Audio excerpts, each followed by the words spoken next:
از 15 ایون در موافقه با رئیس مجلس ملی مجلس عالی جمهوری تاجیکستان رئیس شهر دوشنبه محترم رستم امامعلی و با پیشنهاد کاتبات اسامبله بین پارلمنتی دولت‌های اشتراکچی اتحاد دولت‌های مستقل فورم 11 بین المللی فرهنگی و معرفتی کودکان اتحاد بار نخست در جمهوری تاجیکستان برگزار گردیده ایستاده است. در فورم مذکور نمایندگان جمهوری‌های آذربایجان، ارمنستان، بلاروس، قزاقستان، قرقیزستان، تاجیکستان، ازبکستان، فدراسیای روسیه و ترکمنستان اشتراک دارند. فورم مذکور در استراحتگاه کودکانه شاهین واقع در شهر گلستان ولایت سوغد برگزار گردیده در دایره آن بیش از 30 چاره‌بینی به نقشه گرفته شده است. در جریان فورم کودکان با تاریخ و فرهنگ و عنعنه‌های ملی کشورهای اشتراکچی شناس شده در المپیادهای ذهنی واخوری با قهرمانان ورزش، مستر کلاس ها، گشت های سیاحی، ماراتون های تربیت جسمانی و ورزش و دیگر مسابقه های دوستانه شرکت می‌ورزند. در دایره فورم مذکور ورزشکاران شناخته کشور دلشاد نظروف، مفزونه چوریوه و تیمور رحیموف با اشتراکچیان فورم ملاقات نموده اوید فعالیت و دستاوردهای خود به آنها معلومات دادند. من در طول چند روز شده ایستاده است که من در این فورم اشتراک کرده ایستاده ایم. این فورم به من خیلی پسند آمد. با واسطه این فورم ما با کودکان دیگر دولت‌های گوناگون ما با هم دوست شدیم. این فورم به ما دوستی گوناگون و برای از خود کردن تمدن و فرهنگ دیگر دولت‌ها را به ما مساعد آورد.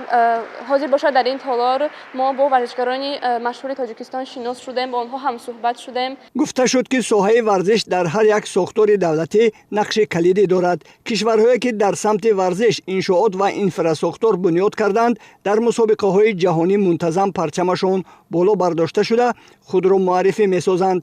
مثلا با نام یک ورزشکار ماهر دولت و در سیمای آن مردمش شناخته می‌شوند. حکومت جمهوری تاجیکستان با مقصد رشد ساحه ورزش قرار استراتژی و برنامه‌ها قبول نموده در اساس آنها در حدود کشور انشاءات‌های گوناگون را از حساب مبلغ‌های بودجتی و سهم صاحبکاران ساخته به استفاده داده است. حالا در تمام شهر و ناحیه‌ها به شکل معاصر انشاءات‌های ورزشی ساخته به استفاده داده شدند که در آنها همه روزه کودکان و نورسان و جوانان مشق و تمرین می‌نمایند. نظررس است که موفقیت ورزشکاران کشور در طول سالهای اخیر بیشتر گردیده ایستاده است. همه این دستاوردها ثمر زحمت‌های شبانه روزی پیشوای ملت پرزیدنت جمهوری تاجیکستان محترم امامعلی رحمان میباشند. محض توجه دائمی رهبر دولت به ساحه ورزش است که این ساحه در زمان صاحب استقلالی رشد یافت. در ساحه ورزش سالهای اخیر صاحبکاران نیز توجه نموده در بنیاد انشاءات‌ها سهم خود را پیوسته می‌گذارند.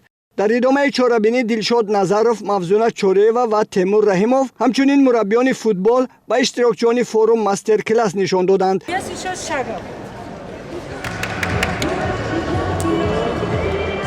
امروز همچنین متخصص ساحه ورزش من شاد هستم که در این فورم اشتراک میکنم.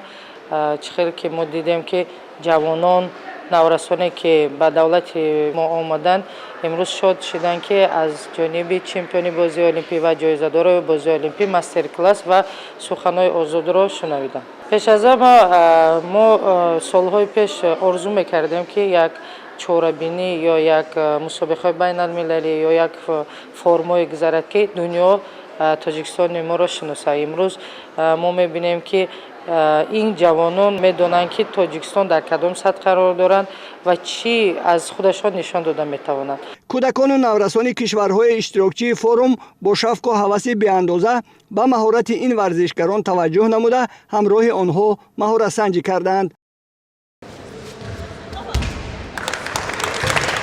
ما با یک حسی بلندی ملی گفته میتوانیم که ورزشی تاجیک روز از روز پیشرفته ایستاده است و این خیلی محض چاره‌بینی ها ما را متحد میکند.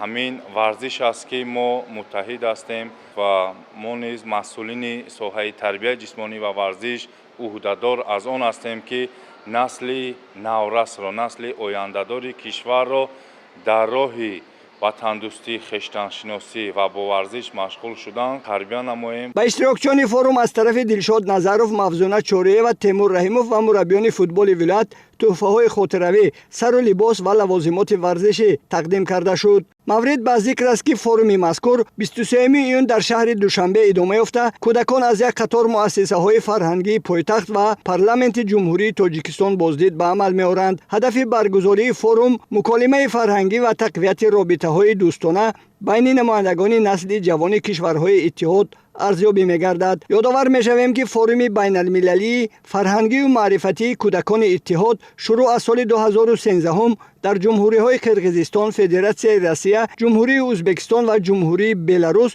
دایر شده، سال روان میزبانی آن را جمهوری تاجیکستان به عهده دارد.